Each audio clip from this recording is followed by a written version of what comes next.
Hey guys, I'm Alex Hollings, journalist, Marine veteran, and survivor.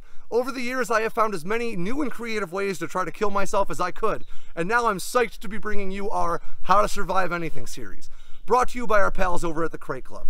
Make sure you swing by crateclub.us today to check out their awesome tactical gear in the airdrop store, their subscription service that'll send gear right to your door every month, and their rad shirts.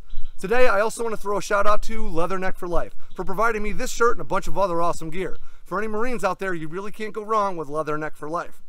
Today, we're talking about surviving a tornado, namely, what to do if you find yourself in the path of one.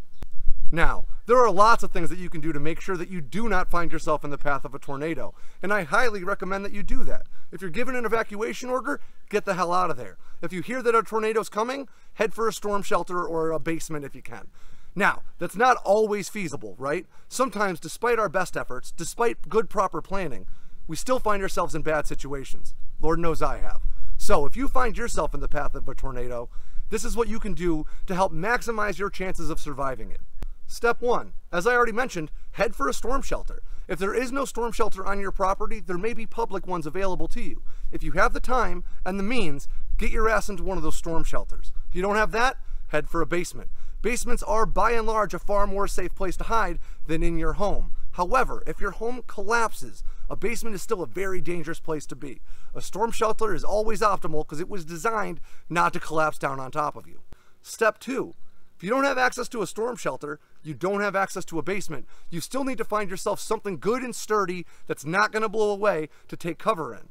That's why your best bet in most homes is the bathtub.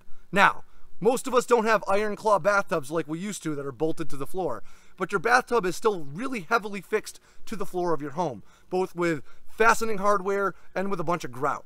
So your bathtub is probably not going to get sucked up and blown away under most circumstances. But you still run a very serious risk of debris falling onto you while you shelter in that bathtub. So, if you can, pull a mattress over yourself in that bathtub. That's going to be the safest, but still not a very good alternative to a storm shelter that you can muster in a bad situation. Step 3. If you're sheltering in a group or with your family, interlock arms before the storm hits. That's going to help you make sure that you keep track of one another. It's also going to help make sure that nobody gets sucked away, especially young children. If you're sheltering with your family and there are kids involved, put them in the center of the circle, everybody interlock arms, and hold on tight. It's going to pass. It will not last forever. But if you can keep a grip on your family, you all stand a better chance of surviving. Step 4 is plain and simple. Get low and stay low. Stay as low as you possibly can. Debris in a tornado is flying incredibly fast. The last thing that you want to do is take some of that to the face or a vital organ. If you stay low, just like you would in a firefight, you maximize your chances of not getting hit, or minimize your chances of getting hit, depending on if you're a half full or a half empty type of guy. Step 6 is an important one for this generation. Now, if you see a tornado coming, or you're in the midst of one, do not, under any circumstances, stick your little head up to check out the situation. Further, do not, again, under any circumstances, try to film what's going on while the storm hits. I realize that what you really want are all those Instagram likes. I want them too. But what we all really want is to survive, right? So keep your head down, stay low as we mentioned before, and don't bother with social media during the storm. It's ludicrous that we should even have to discuss it, but honestly guys, you know why we have to. And finally, do not emerge from the storm just because you hear a lull. Every tornado and hurricane tends to have an eye to the storm. Tornadoes also tend to move very erratically. If you hear a lull in the storm, that does not mean that you're all clear. If you have a battery-operated radio with you, that's awesome because it can keep you apprised of where the tornado is and what it's doing.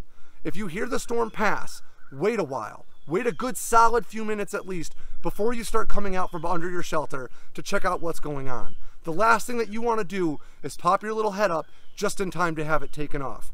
And that's that, guys. If you do hear that a storm's coming, once again, get the hell out of town, head for a storm shelter, take the safest route possible. But, as always, we've got to be prepared for whatever life might throw at us, and next week, it could be a tornado. As always, swing by crateclub.us to check out their awesome gear, like and subscribe down below this video for more from me and the rest of the guys, and I'll catch you next time.